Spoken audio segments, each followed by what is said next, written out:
দিনকাল পড়েছে, আজকাল সবাই একই রকম স্মার্টফোন বানাচ্ছে আর সবাই বলছে ফ্ল্যাগশিপ লেভেলের স্মার্টফোন। আমরা যে কোনো ভিডিও বানাতে বসলে হয় স্পেসিফিকেশনসের কথা বলছি, নইলে এক্সপিরিয়েন্সের কথা বলছি, কিন্তু নেক্সট জেন যারা ইউজার আছে তাদের জন্য তাদের মতো একটা স্টাইলিশ ফোন হবে, একটু অ্যাম্বিশাস হবে, ভিতরে সত্যিকারের মালপত্র কিছু থাকবে, এরকম একটা ফোন অবশেষে এসেছে। টেকনোর পোভা কার্ভ 5G। বক্সটা একই রকম দেখতে হলেও ফোনটা দেখতে কিন্তু একদম অন্যরকম। মানে আপনি ফোনের ব্যাক সাইডে শুধু ডিজাইন আর লুকসটা দেখে প্রিমিয়াম লাগছে তো, কিন্তু দামটা ফ্ল্যাগশিপ লেভেলের না, একদম পাতলা একটা ফোন, 7.45 মিলিমিটার মাত্র পাতলা। তার সাথে সাথে কার্ভ নাম আছে, যেখানে বুঝতেই পাচ্ছেন কার্ভ ডিসপ্লে, কিন্তু ফোনের ব্যাক সাইড টাও কার্ভ করে দিয়েছে, যার ফলে ফোনটা যতটা স্লিম তার থেকেও বেশি যেন স্লিম লাগছে দেখে। এবং ডিজাইনটা নো ডাউট ডিফারেন্ট ডিজাইন এবং বোল্ড ডিজাইন, বেশ একটা ফিউচারিস্টিক টেকি ভাইব রয়েছে। আপনি যে কোনো জায়গাতে এই ফোনটা বার করলে স্ট্যান্ড আউট করবেন ভিড়ের মধ্যে। এই ডিজাইনটা আসলে starship inspired design, futuristic design, bold design, camera bump, colour, সেগুলো বেশ প্রিমিয়াম লাগছে। কিন্তু আমার অ্যাটলিস্ট ভালো লেগেছে। আপনাদের কেমন লাগছে কমেন্টে লিখে জানাবেন। কিন্তু গার্লফ্রেন্ড আর ফোন শুধু সুন্দর দেখতে হলেই তো হলো না। কথাতেই বলে বিউটি উইথ ব্রেন, এই কম্বিনেশনটা সাধারণত খুব একটা দেখা যায় না, কিন্তু টেকনো দাবি করছে এই ফোনটা নাকি পারফর্ম করছেও খুব ভালো। আদৌ সেটা করছে কিনা আজকের ভিডিওতে আমরা তো সেটাই দেখবো, আর আপনারা সেটা দেখার জন্যই তো আমাদেরকে সাবস্ক্রাইব করে রেখেছেন। কি করেননি এখনো? সেটা শিগগিরই করে রাখুন, এরকম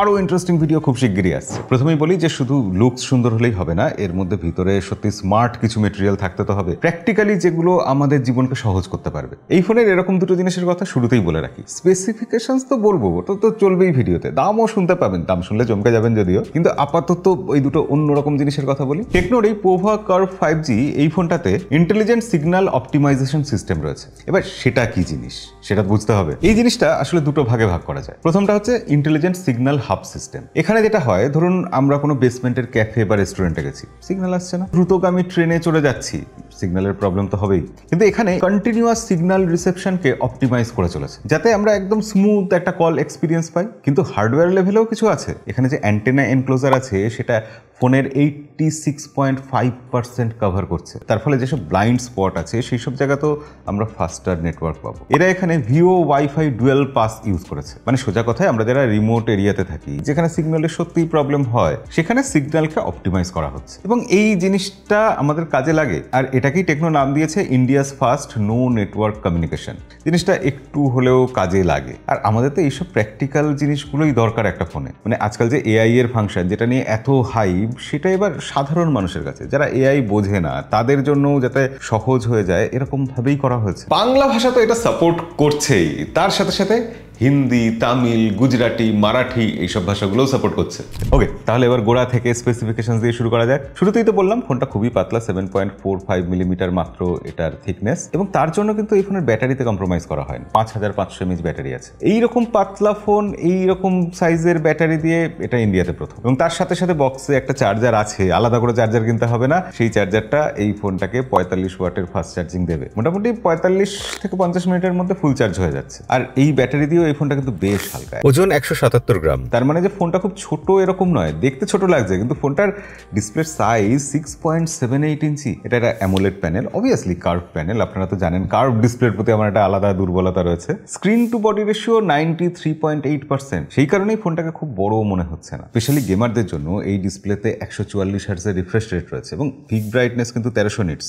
ফুল এইচডি প্লাস ডিসপ্লে এবং ডিসপ্লের কোয়ালিটি বেশ ভালো। ইন ডিসপ্লে ফিঙ্গারপ্রিন্ট সেন্সর আছে, সেটাও ভালোভাবে কাজ করেছে। আর এই ফোনটা আমার যথেষ্ট ভ্যালু ফর মানি লেগেছে, তার কারণে এখানে প্রসেসরও কিন্তু খুব একটা খারাপ দেয়নি। মিডিয়াটেক ডায়মেনসিটি 7300 আলটিমেট প্রসেসর রয়েছে, 4 ন্যানোমিটারের প্রসেসর, গরম টরম হয় না, এবং ডে টু ডে লাইফে যে কোনো মাল্টিটাস্কিং করে দিচ্ছে, গেমও স্মুথলি খেলে দিচ্ছে। অবশ্য তার জন্য এখানে LPDDR5 RAM, UFS 2.2 storage type রয়েছে, কিন্তু যেটা সত্যিই ভালো সেটা এখানে যে ওএস আছে, iOS 15, অ্যান্ড্রয়েড 15 এর ওপর, সেখানে কিন্তু ব্লোটওয়্যার সেভাবে নেই। আর এখন ইউআই এর কথা বলতে গেলে এআই এর কথা তো বলতেই হয়। একে তো এখানে আমাদের দেশের সাধারণ মানুষের জন্য বিভিন্ন ল্যাঙ্গুয়েজে এআই কে আনা হয়েছে, তার উপর এআই এখানে স্মার্ট রিপ্লাই দিচ্ছে, ভয়েস ইনপুট দিচ্ছে। যারা ফার্স্ট টাইম স্মার্টফোন ইউজ করছে তাদের জন্য প্র্যাকটিক্যাল এআই দিচ্ছে, AI for fun, AI for productivity, AI for safety.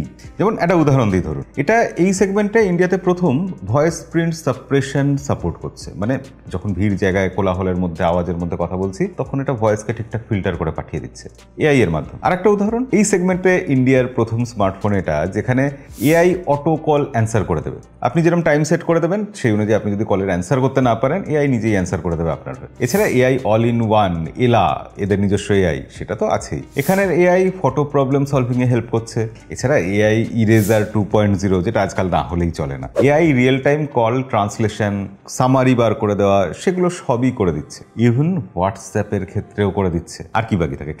ক্যামেরার ক্ষেত্রে এই ফোনটা খুব একটা হতাশ করেনি। সামনে কিন্তু 13 মেগাপিক্সেল একটা সেলফি ক্যামেরা রয়েছে, যেখানে মজাদার এআই জিসি পোর্ট্রেট নেওয়া যায়। এআই ক্যামেরা রয়েছে, সুপার নাইট মোড রয়েছে, dual video, blog mode, time lapse, wide selfie, সবকিছুই আছে। আর ব্যাক সাইডে একটা 64 মেগাপিক্সেল, হ্যাঁ অনেকদিন বাদে সনির 64 মেগাপিক্সেল সেন্সার রয়েছে, সনি IMX 682, সেখানেও এইসব ফিচার তো রয়েছে। এছাড়া স্লো মোশন রয়েছে, প্যানোরামা মোড রয়েছে, যারা একটু প্রো তাদের জন্য প্রো মোড রয়েছে, ডকুমেন্ট স্ক্যান করার অপশন রয়েছে, এবং সামনে পেছনে দুদিকেই, হ্যাঁ খেয়াল করুন, সামনের ক্যামেরা দিয়েও কিন্তু 4K 30 FPS এ ভিডিও রেকর্ড করা যায়। এই ভিডিওটা তোলা হচ্ছে ফ্রন্ট ক্যামেরা দিয়ে, এবং চারিদিকে বৃষ্টি হয়েছে, বেশ ভেজা ভেজা পরিবেশ, এবং নিজস্ব মাইক্রোফোন দিয়ে, ফোনের মাইক্রোফোন দিয়ে অডিওটাও রেকর্ড হচ্ছে। কেমন লাগছে কমেন্ট লিখে জানাবেন। আর যেসব ছোটখাটো ব্যাপার যেগুলো আপনি জানতে চান, যেগুলো আসলে ইউজ করার সময় বড় ব্যাপার হয়ে ওঠে, যেমন এই ফোনে ডুয়েল স্পিকার রয়েছে উইথ ডলবি অ্যাটমসের সাপোর্ট, IP64 এর রেটিং সেটাও আছে, ইনবিল্ট ইনফ্রারেড রিমোট কন্ট্রোল সিস্টেমও রয়েছে, 6 বছরের টিউভি ল্যাগ ফ্রি পারফরমেন্স,